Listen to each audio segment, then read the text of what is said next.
Board मास rule exam में काम आ सकता है। ठीक है, आगे फुल फॉर्म देखेंगे, उसके बाद कुछ न्यूमेरिकल वैल्यू भी देख लेंगे।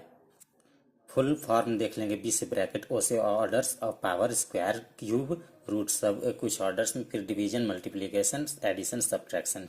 ये याद रखना है मेन बात, एडिशन और सब्ट्रैक्शन से पहले डिवीजन और मल्टीप्लिकेशन का काम कर लीजिएगा। ये अब बाद में न्यूमेरिकल वैल्यू देखेंगे। एग्जाम्पल 1, 2+, देखिए 2+3 × 4, इसको सॉल्व करना है। पहला स्टेप देख लेंगे। देखिए पहला स्टेप में 2 + 3 5 हो जाएगा, फिर इसमें 4 को इंटू करेंगे 20 आ जाएगा। तो देखिए यहाँ पे ब्रैकेट आता है, तो ब्रैकेट का काम मैंने पहले कर लिया है। पहला तरीका। दूसरा तरीका देखेंगे। दूसरा तरीका दिख गया होगा, 4 को मल्टीप्लाई करिए 2 से 8 होगा, 4 को मल्टीप्लाई करिए 3 से 12 हो जाएगा, 20 हो गया। ठीक है।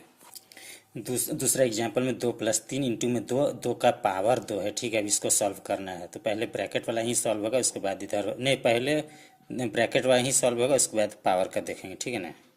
दूसरा एग्जाम्पल का पहला स्टेप में ब्रैकेट में 2+3 कर दिए 5 हो जाएगा, फिर ऑर्डर सॉल्व करेंगे, 2 का पावर 2 4 हो जाएगा, मल्टीप्लाई कर देना है तीसरा में, तो 20 हो जाएगा फाइनल आंसर। ठीक है। तीसरा प्रश्न में 10 माइनस 4 +2 ब्रैकेट में 2+3 है। ठीक है ना। देखो ये ब्रैकेट है, मतलब यहाँ मल्टीप्लाई छिपा हुआ है, माइनस से चाहे कुछ ही लेंथ फन छोड़ो। एग्जाम्पल 3 में यह इंटू था, गलती से प्लस लिख दिए। पहला स्टेप आप ले लीजिएगा ब्रैकेट वाला, ब्रैकेट में ही होता है, तो 6 हो जाएगा, 2 × 3 6। दूसरा स्टेप देखिए।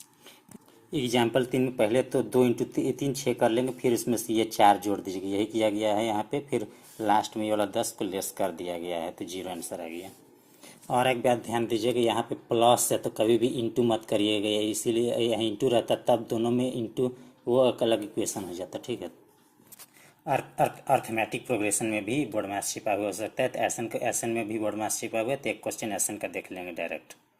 एक क्वेश्चन देख लेंगे। एपी का 5 8 11 एक इक्वेशन दिया है, फाइंड फर्स्ट स्ट्रेंथ टर्म। लिखने में दिक्कत, इसीलिए ऐसा लिख दिया, आगे देखेंगे।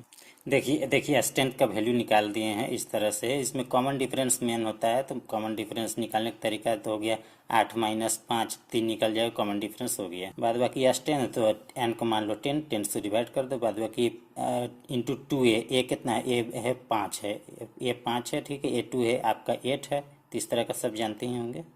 नॉर्मल क्वेश्चन देख लेते हैं। 10 को डिवाइड करना है आधा से। ठीक है, तो इसको कैसे करेंगे देखेंगे।